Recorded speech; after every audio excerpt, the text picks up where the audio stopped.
Hey everyone, welcome back. If you recently purchased an AT&T prepaid phone from Walmart, activating it is actually pretty straightforward. You'll usually need your phone, your AT&T SIM card, and a few pieces of information, like your phone's IMEI and SIM number. And the best part is, you can do most of the activation online. First, take your AT&T prepaid phone out of the box and turn it on. Follow the setup instructions on the screen and connect the phone to Wi-Fi if you're asked to. If your phone already has the AT&T SIM card installed, you don't need to remove it. Just make sure the SIM is properly inserted. Next, you'll need some information from your phone. One of the most important things is your IMEI number. Depending on the phone, you may find it on the original box, on a label, or inside the phone settings. You may also need your SIM or ICC ID number.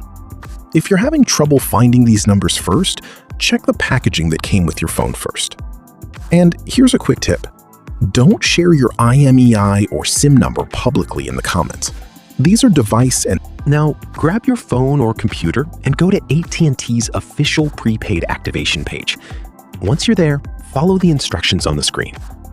You'll be asked for information such as your SIM details, IMEI, and zip code. Just enter the information carefully. A small mistake in the IMEI or SIM number can cause the activation process to fail. After entering your information, you'll need to select an AT&T prepaid plan. Take a moment to look at the available options and choose the plan that fits your needs. If you mainly use Wi-Fi and don't use a lot of cellular data, you may not need the most expensive option. On the other hand, if you use mobile data regularly, make sure the plan gives you enough data for your monthly usage.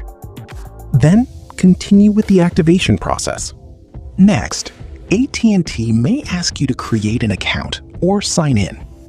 Enter your email and the other requested information. You'll also need to complete the payment setup for your prepaid service, if required. Once everything looks correct, review your information carefully before submitting it. After activation, restart your phone. Once it turns back on, check the top of the screen for the AT&T network signal. Then try making a phone call. You can also send a text message and turn off Wi-Fi temporarily to test your mobile data. If all three work, you're good to go. Now, what if you don't want a new number? No problem. During the activation process, look for the option to transfer your existing phone number. If you're moving your number from another carrier, you'll typically need information from your current carrier, such as your account number and transfer PIN. And here's something really important. Don't cancel your old service before the number transfer is complete. Let the number port finish first. If you've completed activation but your phone still isn't working, don't worry. First, restart the phone. Then check that the SIM card is properly inserted. Make sure the phone has cellular signal and that airplane mode is turned off. If you're still having trouble, double-check the IMEI and SIM information you entered during activation.